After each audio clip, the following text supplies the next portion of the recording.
Shalom. Terima kasih atas waktu dan kesempatan yang diberikan kepada saya. Saya atas nama Jessica Cecilia Homopole dari Prodi Pendidikan Agama Kristen kelas A. Pada kesempatan kali ini saya akan menceritakan tentang pengalaman dalam pengambilan keputusan etis. Jadi, pada tahun 2017 lalu, saya bekerja di salah satu toko di Kupang, toko sembako.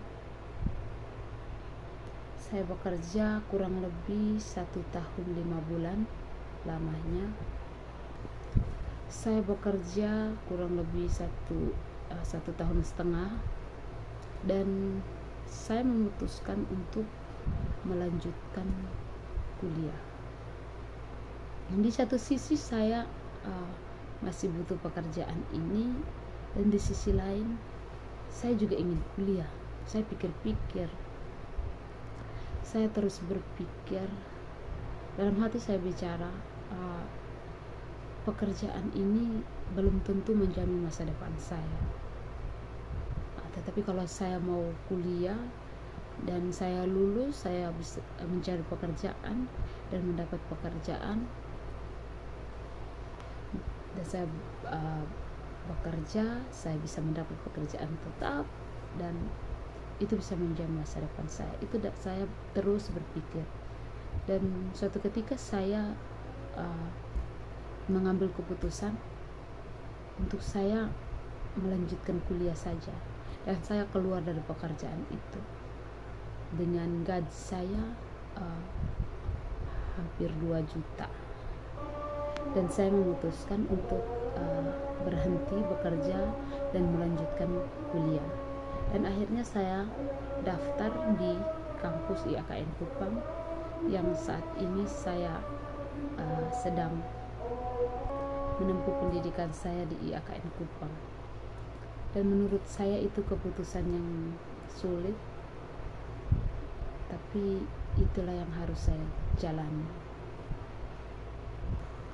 Dengan keputusan yang saya ambil, saya percaya bahwa Tuhan akan selalu bersama-sama dengan saya. Tuhan akan selalu menggenggam tangan saya sampai pada akhirnya saya menyelesaikan pendidikan saya dengan baik di IAKN Kupang. Dan itulah keputusan etis yang menurut saya sulit bagi saya, tapi saya harus jalani dengan baik. Dan kemudian keputusan etis yang agak mudah yang pernah saya alami atau saya ambil dari pengalaman saya adalah dimana ketika suatu saat saya kan tinggal dengan om dan oma di rumah. Om saya ini punya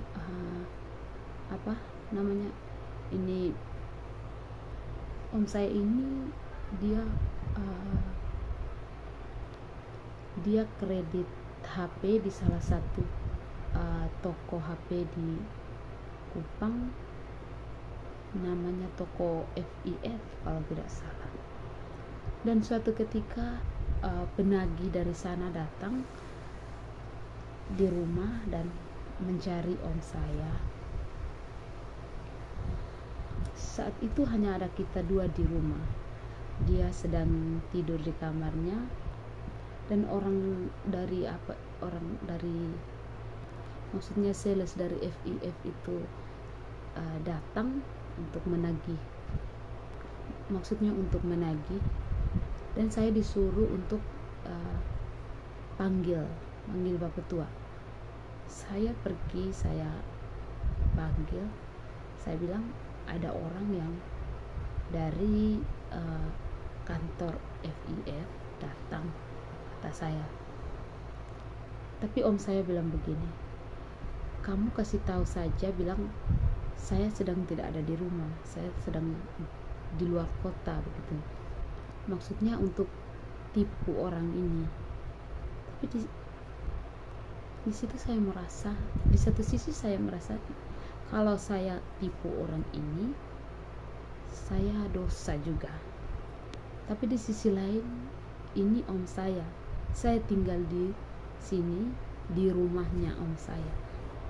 Di situ saya terus berpikir, saya sempat diam, saya berpikir, saya bilang, di situ saya berpikir apa yang harus saya lakukan begitu. Saya merasa tidak nyaman gitu. Akhirnya saya keluar, saya memutuskan untuk beritahu orang ini kalau om saya sedang tidak ada di rumah. Di situ saya merasa bahwa saya ini sudah menipu dia, tapi itu yang harus saya lakukan. Ya, itu keputusan yang menurut saya yang agak mudah saya ambil. Itu saja dari saya. Terima kasih. Tuhan Yesus memberkati. Shalom.